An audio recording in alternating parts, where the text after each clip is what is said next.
জাতীয় বিশ্ববিদ্যালয় থেকে তোমাদের ভর্তির নোটিশ প্রকাশ করা হয়েছে, ভর্তির রেজাল্ট প্রকাশ করা হয়েছে এবং রেজাল্টের পরবর্তীতে তোমাদের যে চূড়ান্ত ভর্তি তার কার্যক্রমও অলরেডি প্রথম মেধা তালিকায় সব কিছু প্রকাশ করেছে। আমরা তোমাদেরকে এই জরুরি নোটিশটা বুঝিয়ে দিচ্ছি। তোমরা রেজাল্ট দেখতে পারবা কীভাবে, এই প্রশ্নটা অনেকে আমাদেরকে করছিল, তারা এই ভিডিও ডিসক্রিপশনের লিঙ্ক পাবা।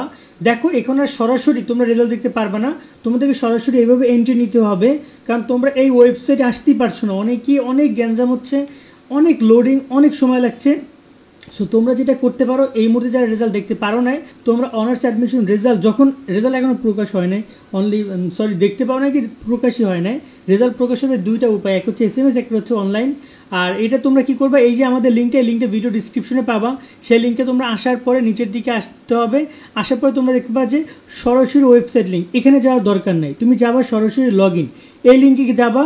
এই লিঙ্কে গিয়ে তুমি লগ ইন করবা তোমার অ্যাপ্লিকেশন আইডি এবং পাসওয়ার্ড দিয়ে। এখানে তুমি টাইম দাও, কারণ তুমি এখানে যাওয়ার পরে দেখতে পাচ্ছ ওয়েবসাইট ডাউন হয়ে গেছে।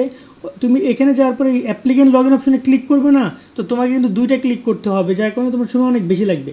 কিন্তু তুমি যদি এইখানে গিয়ে এই লিঙ্কটাতে ক্লিক করো, এই লিঙ্কটা হচ্ছে তোমার মেইন লিঙ্ক, ওকে। এবং এখানে তারা এটা ঠিক করে দিবে, বা তুমি যা ট্রাই করার এখানে ট্রাই করো। আর যদি কেউ একদম ট্রাই করতে এখানে না পারো, তাহলে তখন তুমি ওয়েবসাইট লিঙ্কে গিয়ে রেজাল্টটা দেখো। এছাড়া SMS এর মাধ্যমে রেজাল্ট দেখা যাবে। এই নোটিশটা তোমরা লক্ষ্য করো, এখানে তারা SMS এর মাধ্যমে রেজাল্ট দেখার প্রসেসটা রেখেছে যে NU স্পেস দিবা, একটা NU ছোটো হাতের, মোবাইলে গিয়ে লিখবা মেসেজ অপশনে NU স্পেস, তারপর হচ্ছে ATHN স্পেস অ্যাপ্লিকেশন আইডি, মানে তোমরা একটা আবেদন করার সময় কিন্তু অ্যাপ্লিকেশন আইডি দিয়েছো, সেই অ্যাপ্লিকেশন আইডিটা এখানে বসে দেবো। যেমন আমি যদি এখানে দেখতে চাই আমার অ্যাপ্লিকেশন ফর্ম, তো এখানে দেখতে পাচ্ছি যে এই স্টুডেন্টের অ্যাপ্লিকেশন ফর্মে আমরা কিন্তু আইডি কার্ডটা পেয়ে যাবো, বা আমরা তো সবাই জানি অ্যাপ্লিকেশন আইডি কোনটা আমাদের, সেই অ্যাপ্লিকেশন অ্যাডমিশন রোল নাম্বার না, কিন্তু অ্যাপ্লিকেশন আইডিটা। এই তিনটা জিনিস লিখে তুমি পাঠিয়ে দিবা 16322 নাম্বারে। তোমার এই ক্ষেত্রে টাকা কেটে নিবে, বাট তারা রেজাল্টটা জানিয়ে দিবে। তবে এখানে বলে দিয়েছে যে 26 জুন 4টায় প্রকাশ করা হবে, SMS এর মাধ্যমে ফলাফল দেখতে পারবা। আর অনলাইনে ওই 4টায় প্রকাশ করার ভর্তি বিষয়ক ওয়েবসাইটে অনার্স ট্যাবে গিয়ে অ্যাডমিশন টেস্ট রোল অপশনে রাত 9টায় দেখা যাবে। অর্থাৎ তোমরা এই যে ওয়েবসাইট আমি তোমাদেরকে একটু আগে দেখাচ্ছি, এই যে ওয়েবসাইটটা, এটা তোমরা রাত 9টায় দেখতে পারবা। এর আগেও তারা প্রকাশ করতে পারে, তো আমরা তোমাদেরকে সেটা জানিয়ে দিব, ঠিক আছে। এই দেখতে পাচ্ছ ওর এখানে অ্যাডমিশন রোল দেওয়া আছে, তো তোমরা এগুলো দেখে নিবা। তো এই গেল একটা ব্যাপার। এবার সে আরেকটু বিষয় নিয়ে কথা বলতে, এবং এখানে তোমাদেরকে আরও বলা হয়েছে যে অবশ্যই 3 জুলাইয়ের মধ্যে শিক্ষাবর্ষ বাতিল করে ভর্তি হতে পারছে, ওকে।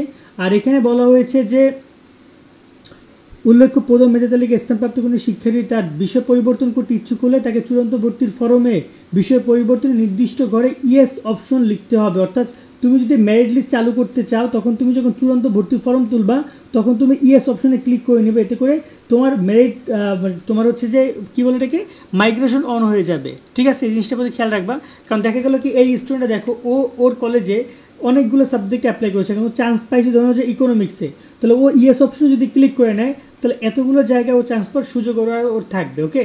এবার আসি যে তোমাদেরকে নোটিশে আরও কী বলেছে। এবার হচ্ছে যে প্রথম যে নম্বরটা বলেছে, যারা প্রথম মেধা তালিকায় স্থানপ্রাপ্ত শিক্ষার্থীরা, মানে তোমরা যারা রেজাল্ট এখানে চান্স পাবা, তোমরা ভর্তি ফর্ম পূরণ এবং প্রিন্ট করার জন্য তোমাদেরকে এই যে দেখতে পাচ্ছ, তোমাদেরকে সেখানে আবার এইখানে লগ ইন করতে হবে। এই যে দেখতে পাচ্ছ তোমার এখানে যে দেখতে পাচ্ছ না ডাউনলোড এডমিট কার্ড, এখানে আসবে ডাউনলোড অ্যাপ্লিকেশন ফর্ম, এই যে অপশনটা থাকবে না, ডাউনলোড এডমিট কার্ডটা থাকবে না।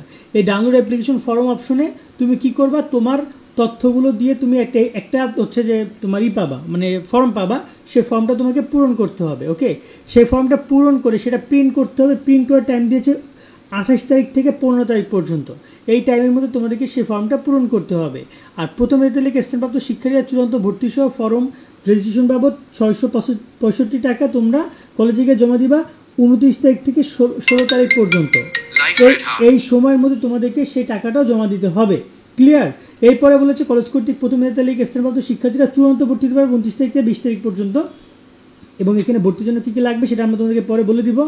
মূল কথা যদি প্রসেস বুঝিয়ে বলি, তোমাদেরকে একটা ফর্ম তুলতে হবে, যেটা তোমরা তুলে, ঠিক আছে, তোমরা জমা দিবা কলেজে, এবং কলেজে ভর্তি ফি আছে সেগুলো জমা দিয়ে তোমরা 20 তারিখের মধ্যে ভর্তি হয়ে যাবা, ঠিক আছে। আগামী 20 জুলাইয়ের মধ্যে তোমরা ভর্তি হয়ে যাবা।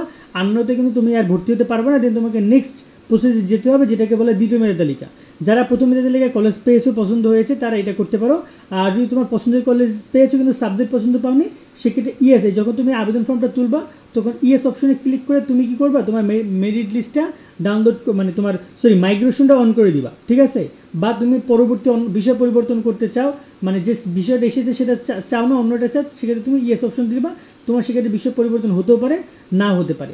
তো এটা হচ্ছে আপাতত প্রথম মেধা তালিকা নিয়ে তথ্য। আমরা ডিটেলস আলোচনা করবো, আমাদের বলবো যে তোমরা লিঙ্কে গিয়ে রেজাল্টটা দেখি নিও যখন রেজাল্টটা প্রকাশ করবে।